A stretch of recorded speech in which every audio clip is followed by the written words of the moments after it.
Praise the lord. ఈ రోజు దేవుని వాక్యం ప్రసంగి గ్రంథము 2వ అధ్యాయం 24వ వచనం.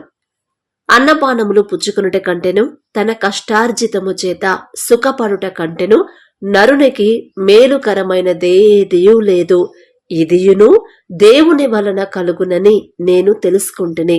మనందరికీ తెలుసు సొలొమోను గారు ఎంత జ్ఞానవంతుడో తెలుసు. అసలు అంత జ్ఞానం ఎలా వచ్చిందంటే బాలుడిగా ఉన్నప్పుడే రాజ్యం అప్పగించబడిందని మనకు తెలుసు. మరి అంతమంది ప్రజల్ని పరిపాలించాలంటే దేవుణ్ణి ఏమడిగితే తండ్రి అది ఆయనకి ఉపయోగకరంగా ఉండిద్దో ఆయనకు తెలుసు. చిన్న వయసులోనే చాలా తెలివిగా ప్రార్థన చేశాడు కదా. కానీ మనం చేయలేము అంత తెలివిగా ప్రార్థన. చిన్న వయసులోనే తెలివైన ప్రార్థన చేసి దేవుడి నుంచి పొందుకున్నాడు. నీకేం కావాలి సొలొమోను చెప్పు, నీకేం కావాలన్నప్పుడు ఆస్తిపాస్తులు అడిగాడా, మంచి పేరు ప్రతిష్ట అడిగాడా, నాకు ఇంకా 5-6 బిల్డింగ్లు అడిగాడా, నా బిడ్డలో నాకు వచ్చే రాబో తరాలన్నీ కూడా మంచి మంచి విలాస్ కట్టుకొని ఉండాలి అని అడిగాడా? అస్సలు అడగలేదు కదా. ఇంతమంది ప్రజల్ని పరిపాలించడానికి కావలసిన జ్ఞానాన్ని నాకు ఇవ్వయ్యా అని ఎంత తెలివిగా అడిగాడు. అప్పటికే తెలివి కలిగి ఉన్నాడు. అయినా సరే తండ్రి దగ్గర మళ్ళీ ఎంత తెలివైన ప్రార్థన చేసి పొందుకున్నాడు కదా. అయితే ఆ ప్రార్థనకి తండ్రి ముచ్చటపడి, నీకు జ్ఞానం, తెలివి జ్ఞానంతో పాటు ఆస్తులు, అంతస్తులు, ఆశీర్వాదాలు సమస్తాన్ని నీ కాళ్ళ దగ్గరికి తెప్పించేస్తున్నాను అని చెప్పేశాడు కదా తండ్రి. అందుకే మనం తగ్గించుకుంటే మన తండ్రే మనల్ని హెచ్చిస్తాడు. మనం ఒక్కటి అడిగితే చాలు, ఒక్కటిచ్చి తండ్రి సాటిస్ఫై అవ్వడు. కనీసం ఒక 2, 3, 4 వరకు ఇవ్వాల్సిందే. ఒక్కటే మనం అడిగేది. కానీ అస్సలు తండ్రికి సాటిస్ఫాక్షన్ ఉండదు బిడ్డలకి. ఇప్పుడు వాళ్ళు మన పిల్లలే గనక ఒక ఫ్రాక్ అడిగితే ఒకటే తెస్తామా, ఇంకో 2 తెస్తాం కదా. సరే ఇది వేసుకో, ఇది తర్వాత రోజు డైలీ వేర్ కుంటేలే 2 తెచ్చేలే ఉండని అంటాం కదా. అంతకన్నా డబల్ ప్రేమ మన తండ్రిది. అయితే ఆ జ్ఞానంతో సమస్తాన్ని తండ్రి ఆల్రెడీ ఆశీర్వదించాడు కాబట్టి అన్నీ అనుభవించేశాడు కదా అని మనందరికీ తెలుసు. ఎంతో మంది దైవజనులు కూడా ఇదే మాట చాలా సార్లు చెప్పాడు. అయితే ఈ వాక్యంలో మనం గమనించాల్సింది ఏంటి? మన జీవితానికి సరిపడే వాక్యం, ఇప్పుడున్న ఈ తరంలో మనకి అవసరమైన వాక్యం ఏంటంటే 24వ వచనంలో అన్నపానములు పుచ్చుకొనుట కంటెను తన కష్టార్జితము, తమ కష్టార్జితం అట్లా, తన కష్టార్జితం అంటే ఇక్కడ ఒక్కొక్కళ్ళకి చెప్తున్నాడు సొలొమోను గారు. మీకు చెప్తున్నాడు, ఇంకొకళ్ళకి చెప్తున్నాడు, ఇంకొకళ్ళకి చెప్తున్నాడు, నాకు చెప్తున్నాడు. తన కష్టార్జితము చేత సుఖపడుట కంటెను నరునికి మేలుకరమైనది ఏదియూ లేదు. ఇది కూడా అంటే మన చేతి కష్టార్జితాన్ని మనం సుఖపడాలంటే ఆ కష్టార్జితం వేస్ట్ కాకుండా, వేస్ట్గా పోనివ్వకుండా, వ్యర్థంగా ఖర్చు పెట్టకుండా, అనవసరమైన వాటి కోసం ఖర్చు పెట్టకుండా మన చేతి కష్టార్జితాన్ని సరైన క్రమంలో అవసరమైన దాని వరకే ఖర్చు పెట్టుకుంటా అందులోనే మనం సుఖంగా ఉండాలంటే అది కూడా దేవుని వల్లనే కలుగుతుందని సొలొమోను గారు చెప్తున్నారు. ఎన్ని బిల్డింగులున్నా, ఎన్ని కార్లున్నా, ఎన్ని బైకులున్నా అవన్నీ వ్యర్థమే. ఒక రోజు మనకి తృప్తిగా ఉండదు కదా. బైకు ఉండిద్ది, కారు ఉండిద్ది, స్కూటీ ఉండిద్ది, అట్లా ఒకటి ఉంటే చాలు అనుకోము. మా ఇంట్లో కూడా స్కూటీ ఉంది, ఇంతకుముందు బైక్ కూడా ఉండేది, కారు కూడా ఉంది. నాకు ఇష్టం ఉండదు అసలు. మనకంతా సింపుల్గా ఉండాలి. బైక్ ఉంది కదా చాలు అనుకున్నా. సరే బైక్ పాడైంది, స్కూటీ కొనుక్కున్నాము దేవుని కృపను బట్టి. సరే చాలండి అంటే ఇంట్లో వాళ్ళు వినరు కదా. కారు ఉండాల్సిందే ఖచ్చితంగా. అంటే నేను తండ్రిని ఇదే అడుగుతానండి. అంత ఎక్కువైన కోరికలు మరి అత్యాశకు పోయి అలాంటి అడగము. దేవుని కృపను బట్టి తండ్రి ఆలోచన ఇస్తాడు. ఏదైనా సింపుల్గా అవసరమైనంత వరకు చాలయ్యా, అంతకన్నా నాకు ఎక్కువ వద్దు, ఇదే అడుగుతాను. కానీ తండ్రి చెయ్యి చిన్నది కాదు కదా. ఆకాశ సింహాసనం మీద ఆసీనుడై ఉన్నవాడు ఆయన పాదపీఠం భూమి మీద ఉంది మనం. ఆయన చెయ్యి ఎంత, మన చెయ్యి ఎంత? ఆయన చెయ్యి గుప్పిలు విప్పాడంటే ఎంత? అందుకే స్కూటీ, బైక్, కారు ఉండాల్సిందే. అంటే తండ్రి అనుకున్నాడేమో, మా స్కూటీ అంటే బైక్ అంటే కాస్త దగ్గరికి వెళ్ళడానికి సరిపోయింది, మరి కాస్త దూరం వెళ్ళాలంటే, ఫ్యామిలీతో కలిసి వెళ్ళాలంటే మరి ఇబ్బంది అయింది కదా. బస్సులున్నా కూడా నా తల్లి, నా బిడ్డలు ఇబ్బంది పడకూడదు అని తండ్రి ప్రేమ కదండి. మనం ఎంత తగ్గించుకుంటామో తండ్రి మనల్ని అంత హెచ్చిస్తాడు. ఎప్పుడూ కూడా ఎక్కువ అడగను. తండ్రి ఆ మనసు ఇవ్వలేదు చిన్నప్పటి నుంచి కూడా. ఒక ఫ్రాక్ ఉందంటే అదే వాడతాను. ఇంక అంతకన్నా ఎక్కువ అడగడు అమ్మోళ్ళని ఇబ్బంది పెట్టాలని గాని, అత్యాశకు పోయి వాళ్ళు కొనుక్కున్నారు. అలాంటిదే ఖచ్చితంగా నాకు కూడా కొనాలని గాని, అలాంటి మనసు తండ్రి చిన్నప్పటి నుంచే ఇవ్వలేదు. ఎందుకంటే చిన్న వయసులో ఉన్నప్పటి నుంచే బైబిల్ వాక్యం పట్టుకొని ప్రార్థన చేయడం అలవాటు చేశారు మాకు. స్కూల్లో ఉన్నప్పుడే, నీ బాల్య దినములందే నీ సృష్టికర్తను స్మరణకు తెచ్చుకొనుము, నీ దేవుడైన యెహోవా నీకు అనుగ్రహించు దేశములో నీవు దీర్ఘాయుష్మంతుడు వగునట్లు నీ తల్లిని తండ్రిని సన్మానించుము. వాళ్ళని ఇబ్బంది పెట్టకూడదు కదా. అదే వాక్యం పట్టుకొని తెలియని వయసులోనే ప్రార్థన చేస్తా ఉంటే అదే అలవాటు చేసాడు తండ్రి. అడ్జస్ట్ అవ్వడం చాలా నేర్పించాడు. ఉన్నా సంతోషమే, లేకపోయినా సంతోషమే అనే అలవాటు చేశాడు తండ్రి. కానీ తండ్రి మాత్రం ఊరుకోడండి. మా వివాహం కూడా అంతే, చాలా సింపుల్గా జరగాలనేది నా ఇష్టం, నా ఆశ. మరి అంత హెవీ హంగు ఆర్భాటాలతో జరగొద్దు, అంత ఖర్చు ఎందుకు, అంటే మనకున్న బడ్జెట్కి అంత అవసరం లేదని మేము ఇంట్లో వాళ్ళందరం. కానీ తండ్రి ఊరుకుంటాడా? ఎంత ఘనంగా చేశాడు వివాహాన్ని. అందరూ చెప్పుకోవడమే, పలానా వాళ్ళు ఎంత ఘనంగా జరిగిందో తండ్రి కృపను బట్టి. అసలు ఎంత సింపుల్ కోరుకుంటామో అంత ఆడంబరంగా చేస్తాడు మన తండ్రి. మనం ఎంత తగ్గించుకొని అడుగుతామో అంత హెచ్చిస్తాడు. అది మన తండ్రి. తండ్రి దగ్గర నుంచి ఆశీర్వాదాలు పొందుకోవాలంటే ఇది తెలుసుకొని ఉండాలి. ఈ జ్ఞానం అనేది, వివేకం కలిగి ఉండాలంటే ఇదే. చిన్నప్పటి నుంచి సింపుల్ నాకు అంతకన్నా ఎక్కువ వద్దయ్యా, నాకు చాలు, ఉన్నంత వరకు చాలు, అంతకన్నా ఎక్కువ వద్దు, ఇదే అడుగుతా ఉంటే అస్సలు ఊరుకోడు తండ్రి. ఒకటి అడిగితే 2-3 ఇచ్చేవాడు. ఒకటి అడిగితే చాలయ్యా, నాకు ఇంతకన్నా అంత అర్హత కూడా మాకు లేదు కదా అంటే, నీకు లేదమ్మా, నేను ఇస్తున్నాను కదా, నువ్వు నలుగురిలో తక్కువ కాకూడదు, అందరిలో నంబర్ 1 పొజిషన్లోనే ఉండాలని నాతో పాటు చదివిన వాళ్ళందరిలో కన్నా మ్యాక్సిమం నా లైఫే బాగుందేమో అనిపించింది అందరితో పోల్చుకుంటే. ఎందుకంటే హాస్టల్లో మాకు తెలుసు కదా ఎవరెవరు ఏ జాబ్స్ చేస్తున్నారు. కానీ వాళ్ళతో పోల్చుకుంటే ఒక మంచి పొజిషన్ మాదే అనిపించింది దేవుని కృపను బట్టి. ఎందుకంటే ఈ మాటలన్నీ ఎందుకు చెప్తున్నానంటే, మనం ప్రార్థన చేస్తున్నాము. ప్రార్థన చేయడం కన్నా దేవుని మాటకు లోబడి ఎంత తగ్గించుకుంటే తండ్రి మనల్ని అంత హెచ్చిస్తాడు. హంగు ఆర్భాటాలు అస్సలు కోరుకోవద్దు. సింపుల్, ఎప్పుడు సింపుల్ కోరుకోండి. తండ్రి ఇక మనం అడగక్కర్లేదండి, అసలు ఊరుకోడు కదా. హెచ్చించిందాక తండ్రికి మనశ్శాంతి ఉండదు. అంతే, తండ్రి మనసు అలా ఉండిద్ది. మీరు గమనించారో లేదో, మనం ఎక్కువ అడిగితే అది మనం పొందుకోము, మన ప్రార్థనకి జవాబు కూడా రాదు. ఎందుకంటే వీళ్ళకి తగ్గింపు ఇంకా అలవాటు కావాలి, దీన మనసు ఇంకా అలవాటు కావాలి. ఒకవేళ వాళ్ళు అడిగిందంతా ఇస్తే గర్వం వచ్చిందేమో, అహంకారులు అయిపోతారేమోనని తండ్రికి తెలుసు. అందుకే మీరు సింపుల్గా అడగండి. అదే ఇక్కడ సొలొమోను గారు చెప్తున్నారు, అన్నపానములు పుచ్చుకొనుట కంటెను తన కష్టార్జితము చేత సుఖపడుట కంటెను నరునికి మేలుకరమైనదేదియూ లేదు. ఆస్తులు సంపాదించుకున్నా సుఖం ఉండదు, అంతస్తులు కట్టుకున్నా సుఖం ఉండదు, ఒక మంచి బిజినెస్ రన్ చేసినా సుఖం ఉండదు, కట్టలు పేర్చుకున్నా సుఖం ఉండదు. ఇప్పుడు వాటితో పాటు జబ్బులు కూడా వస్తున్నాయి కదా. కనీసం కడుపు నిండా తింటానికన్నా ఉండిద్దా? లేదు. Sugar, BP. షుగర్ వల్ల అన్నం ఎక్కువ తినకూడదు. అదే అలా కాకుండా మనకున్న దాంట్లో ఒక చిన్న జాబే, దానికి మన వంతుగా నీ శక్తి వంచన లేకుండా నీ కష్టాన్ని చేయమంటాడు తండ్రి. నువ్వు చేయగలిగినంత పని నీ శక్తి వంచన లేకుండా చేయమంటాడు. ఆ పని చేసుకుంటా మన కష్టార్జితాన్ని మేము అనుభవిస్తే చాలయ్యా, అంతకన్నా మాకు ఎక్కువ వద్దు. అంటే మనకు వచ్చే శాలరీయే వేస్ట్ కాకుండా, అనవసరమైన ఖర్చులకి పోకుండా సరిపడేలా అది ఎలా చూసుకోవాలో, ఎలా ఖర్చు చేసుకోవాలో ఆ జ్ఞానం తండ్రిని అడగండి ప్రతిరోజు. మన చేతి కష్టార్జితం మనకు చాలు, అంతకన్నా ఎక్కువ వద్దండి. అది అడగండి, ఖచ్చితంగా తండ్రి అంతకన్నా ఎక్కువే ఇస్తాడు. ఇచ్చాడు, ఇస్తున్నాడు కూడా. ఇప్పుడు కూడా నాకు వద్దు, మాకు కూడా అప్పులున్నాయి, చాలా అప్పులున్నాయి. 5 లక్షల దాకా అప్పులయ్యాయి హాస్పిటల్లో అని, ఇంకా వేరే అని. అప్పులైనప్పుడు బంగారం అంతా పెట్టేసాము.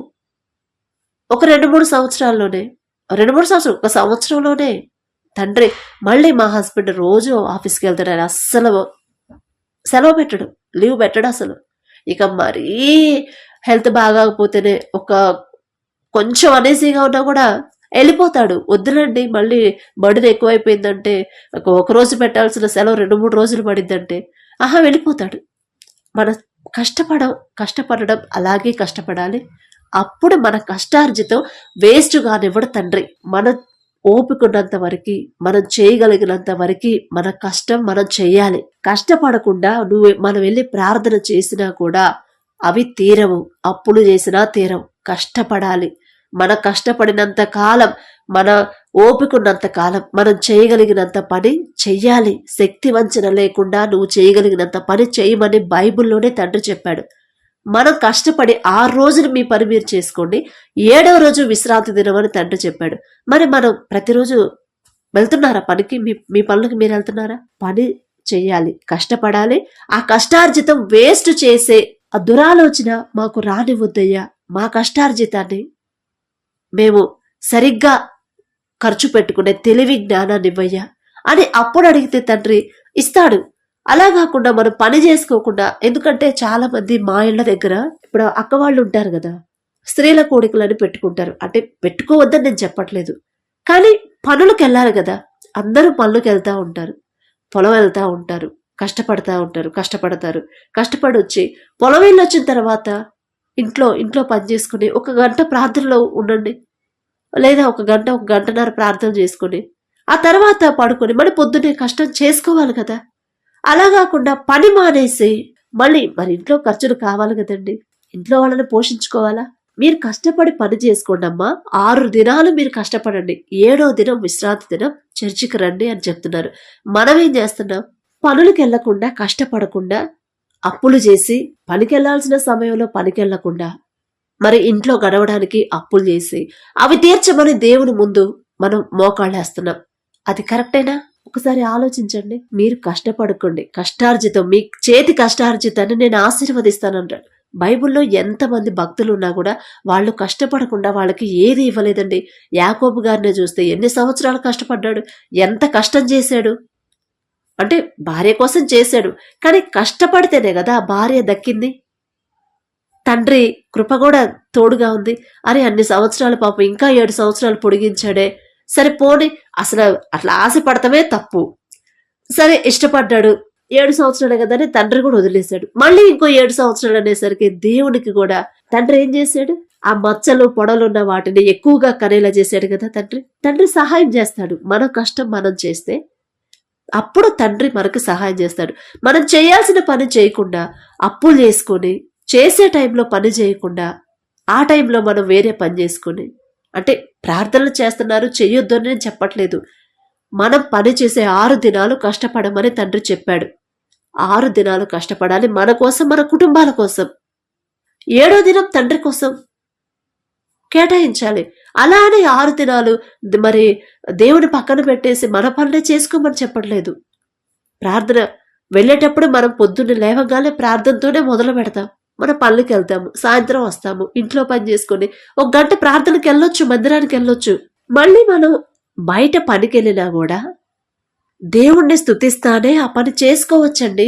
మన అమ్మమ్మలు తాతయ్యల కాలంలో అలానే చేసేవాళ్ళు కదా. పొలం వెళ్ళినా ఆ పొలం కలుపు తీస్తా కూడా దేవుని పాటలే పాడుకునేవాళ్ళు. వేరే పనికి వెళ్ళినా దేవుని పాటలే. మా మామయ్య, మా మేనమ్మ ఉండేవాడు, మా అమ్మ వాళ్ళ అన్న మామయ్య సిమెంట్ పనికి వెళ్ళేవాడు, పెద్ద పెద్ద పాటలు పాడేవాడు, ఏసై పాటలే పాడేవాడు. అంటే దేవుణ్ణి స్తుతిస్తా హృదయపూర్వకంగా మనసు అంతా దేవుడి మీద పెట్టే ఇంకా హుషారుగా పనిచేసేవాడు పాటలు పాడుకుంటా. మీ పని చెయ్యకుండా ప్రార్థన చెయ్యొద్దు. మన కష్టం మనం చెయ్యాలి, తండ్రి సహాయాన్ని అడగాలి. ఇప్పుడు ఎలా ఉంది? ఇప్పుడు మనం ఎలా చేస్తున్నాం? ఒక్కసారి కొంచెం ఆలోచించండి. ప్రార్థన చెయ్యొద్దు, మీటింగ్స్కి వెళ్ళొద్దు అని చెప్పట్లేదు. మన కష్టం మనం చెయ్యాలి. మీ కష్టార్జితాన్ని నేను ఆశీర్వదిస్తానంటాడు. మన కష్టం చేయకుండా తండ్రి పాదాలు పట్టుకొని అప్పులు చేసి ఇంట్లోకి అవసరమైంది. ఇప్పుడు ఆ అక్కకి పిల్లల పెళ్లిళ్ళు చేసింది, పనికెళ్లకుండా ఎక్కువ మందిరంలోనే గడిపేది. ప్రార్థన చేసుకోవాలి. వాళ్ళందరూ పనికెళ్తుంటే పనికెళ్లకుండా మందిరంలో కూర్చొని దేవుని స్తుతించుకోవాలి. కానీ పని చేయకుండా వచ్చి స్తుతించు అని తండ్రి చెప్పట్లేదు కదా. నువ్వు కష్టపడాలమ్మా, 6 రోజులు మీకోసం కష్టపడండి, 7వ రోజు నా మందిరానికి రండి. ఒకవేళ మీరు పని చేసుకుని వచ్చినా మీకు సమయం ఉండి మీరు ఓపిక ఉంటే 1 గంట వెళ్ళి దేవుణ్ణి స్తుతించుకొని మందిరంలో వచ్చి ప్రశాంతంగా తినేసి పడుకోండి. కానీ ఇప్పుడు వాళ్ళ పరిస్థితి ఎలా అయిపోయిందంటే మిగతా వాళ్ళందరూ పనులకు వెళ్తా ఉన్నారు, అక్క వాళ్ళు మీటింగ్స్కి వెళ్తా ఉన్నారు, అప్పులైపోయాయి. ఒక్కతే తీర్చాల్సిన పరిస్థితి వచ్చింది. భర్త లేడు, భర్తతో సమాధానంగా ఉండేది కాదు. అంత మీటింగ్స్ లో అన్ని చర్చెస్ అన్ని రోజులు అన్ని గంటలు దేవుళ్ళలో గడిపినా కూడా భర్తతో సమాధానం ఉండేది కాదు. ఇంటికి వచ్చిందంటే గొడవ, ఇక నోటికొచ్చినట్టు అదే సాతాన, ఇక ఏదో మాటలు, పిచ్చి పిచ్చి మాటలు, భర్తను తిట్టడం. అసలు ప్రార్థన బైబిల్ చదువుతున్నామంటే మనం ఏం తెలుసుకోవాలి? భర్తకు లోబడాలని బైబిల్ చెప్తుంది. అన్ని గంటల ప్రార్థనలో గడిపి కూడా భర్తకు లోబడకపోతే ఇక ఎందుకు ఆ ప్రార్థన అనిపించింది అప్పుడు నాకు. ఇప్పుడు కరెక్టే అనిపిస్తుంది తెలుసుకుంటుంటే.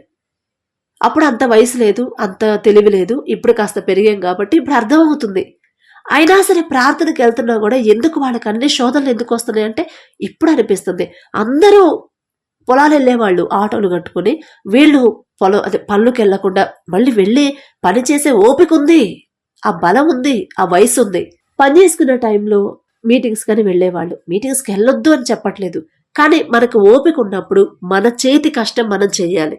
ఆ తర్వాత తండ్రి సహాయాన్ని అడగాలి. దేవుని స్తుతిస్తానే మన పని చేసుకోవచ్చు. మీ పని పక్కన పెట్టి స్తుతించమని తండ్రి చెప్పలేదు. 6 దినాలు మీరు కష్టపడండి, 7వ దినం విశ్రాంతి దినం అని చెప్పాడు తండ్రి. శిష్యులతో కూడా మీరెళ్ళి చేపలు వల వేయండి, అప్పుడు మీకు పడతాయి అన్నాడు. కానీ మీరు వచ్చి ఒడ్డును కూర్చోండి, నేను ఒక్క మాట చెప్తాను, చేపలన్నీ వచ్చి బయట పడతాయి అని చెప్పాడా? అస్సలు చెప్పడండి. పౌలు గారు కూడా అదే చేశాడు. పౌలు గారు ఇప్పుడు వాక్యం బోధిస్తున్నాడు, సంఘాలని దర్శిస్తా ఉంటాడు, పని చేయకుండా వాళ్ళ బోధిస్తానే ఉన్నాడా? చర్చిస్ దర్శిస్తానే ఉన్నాడా సంఘాలని? లేదు కదా. నా చేతి కష్టార్జితం, నాకు కావలసిన ఆహారాన్ని నేను పనిచేసి, నేను డేరాలు కుట్టుకొని నా సంపాదన, నా కడుపు నా డబ్బులతో నేను నింపుకుంటున్నాను, నేను ఎవరి మీద ఆధారపడ్డని చెప్తాడు. మన చేతి కష్టార్జితాన్ని ఫస్ట్ మన శక్తి వంచన లేకుండా మనం చేయగలిగినంత పనిని మనం చేయాలి. ఆ తర్వాత దేవుణ్ణి అడగాలి, అయ్యా నా చేతి కష్టార్జితాన్ని ఆశీర్వదించండి, నా చేతి కష్టార్జితం వ్యర్థంగా ఖర్చు పెట్టకుండా సరిగ్గా ఎలా ఖర్చు పెట్టాలో ఆ తెలివి వివేకాన్ని నాకు ఇవ్వండి అని అడగండి. మీరు ఖచ్చితంగా మీకు అప్పులు కావు కదా. మీకు ఇంకా ఇంట్లో మీకు వచ్చిన సంపాదనలో మిగిలేటట్టే తండ్రి దారి చూపిస్తాడు, కృప చూపిస్తాడు. అలా కాకుండా పనిచేసే టైంలో పని చేయకుండా అప్పులు చేసి, ఇప్పుడు అక్క అదే చేసింది. 2 ఆడపిల్లలకి పెళ్ళిళ్ళంటే మరి అప్పులు అవుతాయి కదా. కష్టపడే వయసులో కష్టపడే టైంలో కష్టపడకుండా అందరూ పొలం వెళ్తుంటే పొలం వెళ్లకుండా ఇక మీటింగ్స్కి వెళ్ళింది. సరే మీటింగ్స్ అయిపోయాయి, మరి పిల్లలు ఎదిగొచ్చారు, పిల్లలకు పెళ్లిళ్ళు చేయాలి, ఏ సపోర్ట్ లేదు, అప్పు చేసింది. అవి తీర్చడానికైనా పని చేయాలి కదా, కష్టపడుతుంది ఇప్పుడు. అందుకే అలా ఆలోచించొద్దు, అలా ఉండొద్దు. మన చేతి కష్టం 6 రోజులు మనం కష్టపడాలి, 7వ రోజు తండ్రి కృపలో తండ్రిని ఆరాధించుకోవాలి. కష్టపడతా కూడా దేవుని స్తుతించొచ్చు, మన పని మనం చేసుకుంటా కూడా మనసులో దేవుణ్ణి ఆరాధించొచ్చు. అది అలవాటు చేసుకోండి. అప్పుడు ప్రార్థన చేస్తే మన ప్రార్థనకి జవాబు వచ్చింది. కాబట్టి మరి ఇక ఇంతకన్నా మనకు ఎక్కువ వద్దండి. అన్నపానములు పుచ్చుకొనడానికి మన చేతి కష్టార్జితాన్ని సరిగ్గా ఖర్చు పెట్టుకునే తెలివి చాలు, అంతకన్నా వద్దు. ఆ తెలివి ఆ జ్ఞానం అడుగుదాం దేవుణ్ణి. దయచేసి అందరూ కళ్ళు మూసుకోండి. కృపగల దేవా మీకే స్తోత్రం, రాజాది రాజా మీకే స్తోత్రం, దేవాతి దేవా మీకే స్తోత్రం నా తండ్రి. మరి వాక్యం ద్వారా ప్రభా మమ్మల్ని హెచ్చరించిన దేవా మీకే స్తోత్రం నా తండ్రి. బిడ్డలకు నా ప్రభా ఆలోచించి ప్రభా మరి వివేకాన్ని, జ్ఞానాన్ని బిడ్డలకు ఇవ్వండి. వారు చేసే వారి చేతి కష్టార్జితాన్ని ప్రభా వారు అనుభవించేలా, ఆ కష్టార్జితంతో వాళ్ళు సుఖపడేలా నా తండ్రి ఆశీర్వదించమని అడుగుచున్నాం ప్రభా. అనవసరమైన వాటికి ఖర్చు పెట్టకుండా ప్రభా మరి ఇంకా అత్యాశకు పోకుండా నా తండ్రి వారి హృదయాలు, వారి ఆలోచనలు నా తండ్రి, వారి ఆశలు కంట్రోల్ చేసిన ప్రభా వారి చేతి కష్టార్జితాన్ని వారు చక్కగా ప్రభా అనుభవించేలా మీ కృప అనుగ్రహించండి. అది కూడా మీ నుంచి పొందుకుంటేనే నా తండ్రి, మీరు దయచేస్తేనే నా ప్రభా మరి మా చేతి కష్టార్జితం మేము సుఖంగా, మా చేతి కష్టార్జితంతో మేము సుఖపడాలంటే అది మీ వల్లే కలిగిద్దని ప్రభా మీ బిడ్డ ద్వారా మాకు నేర్పించిన, మాకు చెప్పిన, మాతో మాట్లాడిన దేవా మీకే స్తోత్రం. మరి బిడ్డలందరికీ ప్రభా వారికి ఓపిక ఉన్నంత వరకు, వారి శక్తి వచ్చినా లేకుండా వారు చేయగలిగినంత పని చేసేలా మీ కృప అనుగ్రహించమని అడుగుచున్నాం నా తండ్రి. బిడ్డలకు నా ప్రభ 6 రోజులు వాళ్ళు కష్టపడమని మీరు చెప్పారు. 7వ రోజు నా ప్రభ మరి విశ్రాంతి దినమన్నారు. బిడ్డలకు ఆ తెలివి జ్ఞానాన్ని బిడ్డలకు ఇవ్వండి. వారి చేతి కష్టార్జితం వాళ్ళు చేయాలి. మిమ్మల్ని స్తుతిస్తా కూడా మరి వారి పనులు వాళ్ళు చేసుకునే ఆ తెలివి జ్ఞానాన్ని బిడ్డలకి ప్రభ మీరు అనుగ్రహించమని అడిగే అర్హత, పొందుకునే అర్హత లేని వాళ్ళం అయినా సరే యేసు నామములో అడుగుచున్నాము తండ్రి. ఆమేన్.